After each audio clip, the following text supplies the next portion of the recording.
10 अप्रैल 1912 की सुबह साउथहैम्पटन का बंदरगाह। हवा में एक अजीब सी उत्तेजना थी। सामने खड़ा था टाइटैनिक। ये सिर्फ एक जहाज नहीं था, ये इंसान के अहंकार और उसकी इंजीनियरिंग का सबसे बड़ा चमत्कार था। 882 फीट लंबा लोहे और फौलाद का एक ऐसा शहर जिसके बारे में कहा जाता था कि उसे भगवान भी नहीं डुबो सकते। हजारों लोग इसे देखने आए थे। कोई अपने परिवार के साथ था तो कोई उन अमीर यात्रियों को देखने आया था जो पहली बार इतनी शानो शौकत के साथ समुद्र पार करने वाले थे। अमीर और गरीब एक ही जहाज पर, लेकिन अलग अलग दुनिया में। फर्स्ट क्लास के यात्री अपने शाही कमरों में जश्न मना रहे थे। उनके पास दुनिया की हर सुख सुविधा थी। वहीं दूसरी ओर थर्ड क्लास के उन मेहनती लोग थे जो अपनी जेब में उम्मीदें और आंखों में बेहतर भविष्य के सपने लेकर अमेरिका जा रहे थे। उन्हें नहीं पता था कि ये सफर उनकी जिंदगी का आखिरी सफर बनने वाला है। सीटी बजी, जहाज का इंजन धड़धड़ाया और टाइटैनिक धीरे धीरे समुद्र की विशाल नीली चादर पर आगे बढ़ चला। किसी को एहसास नहीं था कि वे सिर्फ समुद्र को पार नहीं कर रहे थे, बल्कि वे मौत की ओर कदम बढ़ा रहे थे। सूरज ढल रहा था और जहाज के पीछे समुद्र का पानी शांत था। इतना शांत कि आने वाली तबाही की आहट भी नहीं सुनाई दे रही थी। 4 दिन बीत चुके थे। अटलांटिक महासागर का पानी अब शीशे की तरह ठंडा हो चुका था। 14 अप्रैल की रात।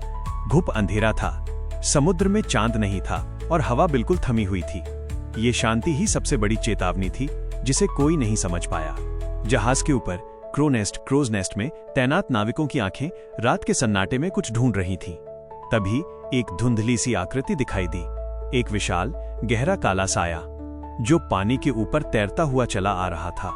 वो एक हिमखंड आइसबर्ग था। हिमखंड सामने, सीधी टक्कर। ये चिल्लाहट गूंजी। जहाज के व्हील को पूरी ताकत से घुमाया गया। इंजन को उल्टा चलाने का आदेश दिया गया। हर सेकंड कीमती था। टाइटैनिक धीरे धीरे मुड़ने लगा, लेकिन वो बहुत विशाल था और बर्फ का वो पहाड़ बहुत करीब था। एक हल्की सी खरोंच, एक धीमी सी आवाज जो शायद अंदर बैठे यात्रियों को भी नहीं सुनाई दी। जहाज का दायां हिस्सा उस बर्फीले दानव से रगड़ खाता हुआ निकल गया, लेकिन उस खरोंच ने ही टाइटैनिक की किस्मत लिख दी थी। जहाज की स्टील की प्लेटें कड़कड़ा कर फट गईं। ठंडे समुद्र का पानी जहाज के निचले हिस्सों में भूखे शेर की तरह अंदर आने लगा। जहाज के डिजाइनर थॉमस एंड्रयूज जब नीचे गए और उन्होंने स्थिति देखी तो उनके चेहरे का रंग उड़ गया। उन्होंने कप्तान को धीमी आवाज में सिर्फ एक वाक्य कहा, जहाज डूबेगा। उस समय जहाज पर सवार लोगों को भनक तक नहीं थी कि उनके पैरों के नीचे की जमीन यानी जहाज का फर्श अब धीरे धीरे उन्हें मौत की ओर खींच रहा है। जहाज के निचले हिस्सों में पानी का स्तर बढ़ता जा रहा था। अब शोर बढ़ गया था। जहाज का संगीत बैंड जो डेक पर लोगों का मनोरंजन कर रहा था अचानक रुक गया। लोग ये समझने की कोशिश कर रहे थे कि क्या हो रहा है। तभी एक भयानक सच सामने आया। जहाज पर जीवन रक्षक नावों, लाइफ बोट्स की संख्या यात्रियों की कुल संख्या से बहुत कम थी। ये पता चलने के बाद जहाज पर मौजूद हर इंसान की आंखों में खौफ साफ दिखने लगा था। अमीर और गरीब की दीवारें अब ढह रही थीं। जो लोग कल तक एक दूसरे को नहीं जानते थे, अब वे अपनों को ढूंढ रहे थे।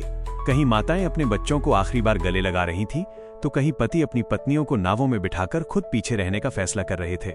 महिलाएं और बच्चे पहले, यही एक नारा था जो कानों में गूंज रहा था। जहाज धीरे धीरे आगे की ओर झुकने लगा था। जो लोग डेक पर थे वे ठंडे पानी की ओर देख रहे थे, एक ऐसा पानी जो किसी को भी कुछ ही मिनटों में जमा देने के लिए काफी था। इंजन रूम से आती हुई शोर शराबे की आवाजें बंद हो गई थीं। बिजली की रोशनी जो कभी जगमगाती थी अब एक एक करके बुझने लगी थी। टाइटैनिक, जिसे कभी गर्व कहा जाता था, अब एक ऐसे अंधेरे में डूब रहा था जहां से वापसी का कोई रास्ता नहीं था। सिर्फ 1 घंटा बचा था, सिर्फ 1 घंटा उन तमाम जिंदगियों के लिए। रात के 2:20। टाइटैनिक अब पूरी तरह से सीधा खड़ा हो गया था। जहाज का पिछला हिस्सा आसमान की ओर उठ गया था। उसके विशाल प्रोपेलर हवा में तैर रहे थे। पूरे जहाज पर एक अजीब सी खामोशी थी, एक ऐसी खामोशी जो चीखने से भी ज्यादा डरावनी थी। अचानक एक जोरदार गड़गड़ाहट हुई। जहाज का वजन उसे बीच से 2 हिस्सों में बांट रहा था। लोहे के कड़कड़ाने और टूटने की आवाजें समुद्र में गूंज उठीं। और फिर वो हुआ जिसकी कल्पना किसी ने नहीं की थी। वो विशालकाय अजेय जहाज धीरे धीरे समुद्र की उन अतल गहराइयों में ओझल होने लगा।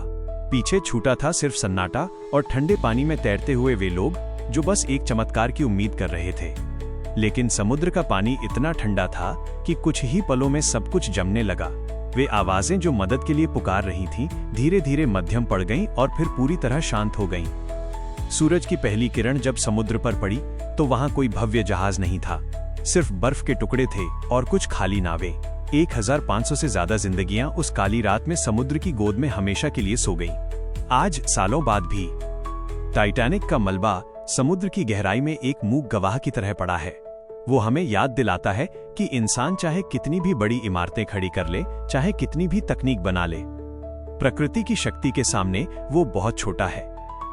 टाइटैनिक डूबा, लेकिन उसकी कहानी कभी नहीं डूबेगी। ये कहानी है उन सपनों की जो पूरे नहीं हो सके और उस साहस की जिसने मौत के सामने भी हार नहीं मानी। टाइटैनिक की त्रासदी, कुछ कठोर आंकड़े। ये घटना उत्तरी अटलांटिक महासागर में हुई थी।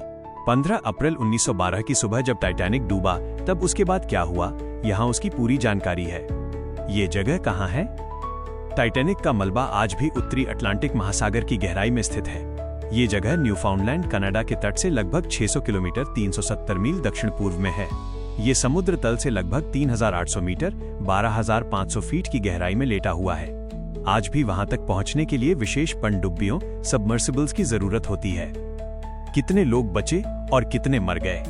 कुल लोग, जहाज पर लगभग 2224 लोग सवार थे। बचने वाले केवल 710 लोग अपनी जान बचा पाए। मृतक, इस आपदा में लगभग 1514 लोगों ने अपनी जान गंवाई। क्रू मेंबर्स की क्या स्थिति थी? टाइटैनिक के क्रू मेंबर्स की संख्या बहुत अधिक थी और उनमें से अधिकांश ने अपनी जान गंवाई क्योंकि वे अंत तक यात्रियों को बचाने में लगे रहे। जहाज पर लगभग 900 से ज्यादा क्रू मेंबर्स थे। इनमें से केवल 200 के करीब ही बच पाए। इसका मतलब है कि क्रू मेंबर्स का मृत्यु दर सबसे अधिक था। बचाव दल रेस्क्यू कब पहुंचा? टाइटैनिक डूबने के बाद पानी का तापमान बहुत कम, लगभग -2 डिग्री सेल्सियस था, जिससे लोग कुछ ही मिनटों में जम गए। मदद के लिए पहला जहाज आरएमएस कारपाथिया नाम का एक जहाज, जो काफी दूर था, टाइटैनिक के संकट कॉल SOS को सुनकर अपनी पूरी रफ्तार से वहां पहुंचा। कितने समय में पहुंचा? टाइटैनिक के डूबने के लगभग 1.5 से 2 घंटे बाद कारपेथिया वहां पहुंचा। सुबह लगभग 4 बजे कारपेथिया ने जीवित बचे लोगों को उन लाइफ बोट से निकालना शुरू किया। तब तक पानी में गिरे अधिकांश लोग अपनी जान गंवा चुके थे।